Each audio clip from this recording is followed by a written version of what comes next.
everyone, this is Alan on Talkin' Tunes. Thanks for joining me today.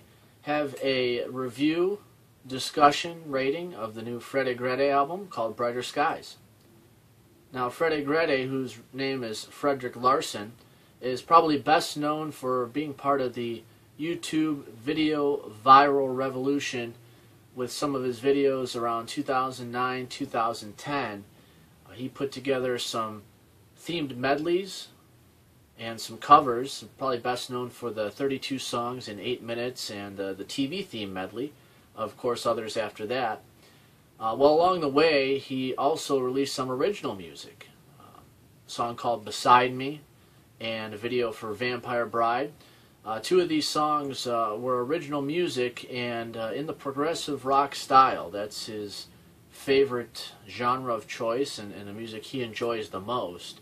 So with these videos, he also decided to work on a full-length album of original music, which he eventually released in 2011 called 13/8. Since then, he's been putting out some videos here and there, some themed videos, some more medleys, and over the past year, he's been working hard on his sophomore release, which saw the light of day in July of 2014, the new album called Brighter Skies. This album is certainly a step up in modern progressive rock songwriting.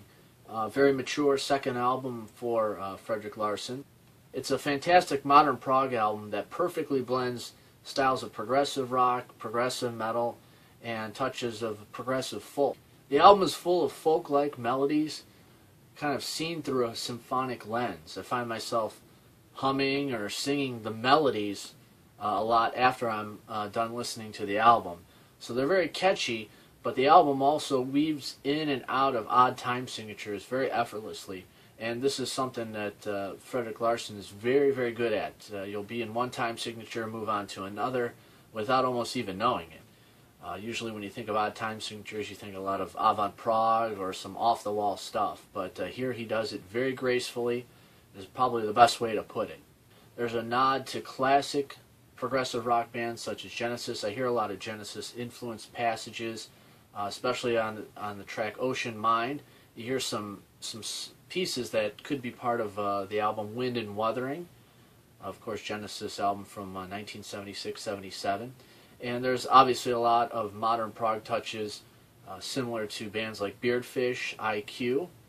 Certainly if you enjoy both those bands, you'll enjoy this album here. Now the album Brighter Skies is made up of 7 songs, all at various song lengths. You got your long songs such as Ocean Mind, the epic closer. You got your short songs. You got your medium length songs. You got some longer 8-11-minute songs. And each song is well written with a tremendous attention to detail. You have Fredrik Larsson again playing almost all the instruments.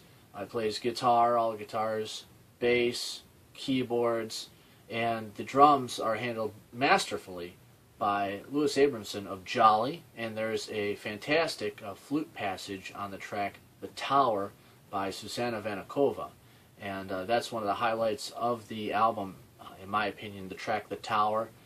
Very epic sounding tune, has a lot of cinematic elements, obviously a lot of progressive rock elements, and that flute passage there reminds me of something Peter Gabriel would have done back in the early days of Genesis, of course. If you're familiar with some of Fredrik's earlier videos, you know he's an excellent musician, well-versed on a lot of different instruments, and it shows throughout the album. There's not only guitar solos, guitar leads, there's keyboard solos, there's acoustic guitar leads, there's even a fantastic bass solo on the track The Tower, which I just mentioned being one of my favorite tracks on the album. Overall, the album's probably best described as an adventure. It's probably best depicted through the album cover, the artwork on the album cover of Brighter Skies. You have the tower seen here. You have, of course, the bright skies. You have Fredrik himself here sitting under the tree playing his acoustic guitar, singing you the songs on the album. So it's best described as an adventure that you're really going to embrace by going through the artwork, reading the lyrics along while you listen to the music. For those who enjoy some of his earlier videos, some of his video game medleys perhaps, we'll find a lot to enjoy on this album, and especially in the last track, Ocean Mind. There's a lot of video game inspired parts here. A lot of the leads sound like they could have came straight out of a video game. So there's a lot going for that if you're a fan of the video game themes, of course, of progressive rock. Now, for a rating, I give this album a strong 5 out of 5. It's one of my favorites of 2014, and I highly recommend it to any fan of progressive rock, modern progressive rock, classic progressive rock. You're really going to get a lot out of this album, I think. So I definitely recommend checking it out. Now, you can get the CD over at his website, FreddeGredde.com. I'll put the information, the links in the description box below. You can listen to the album and buy the album through Bandcamp on his Bandcamp page. And of course, if you're not familiar with some of his previous videos, he has a YouTube channel, of course, and I'll put the link to that below as well. It's youtube.com/Freddy25, and of course at FreddeGredde.com is where his website is. You can also join him in chat. He's there every once in a while. So I hope you check this album out. Let me know what you think about it in the comments below if you enjoyed it. And this is FreddeGredde, Brighter Skies. Again, 5 out of 5 for me. Fantastic, fantastic release. It'll be a classic in my book. And I hope you'll tune in again next time, everybody, here on Talkin' Tunes.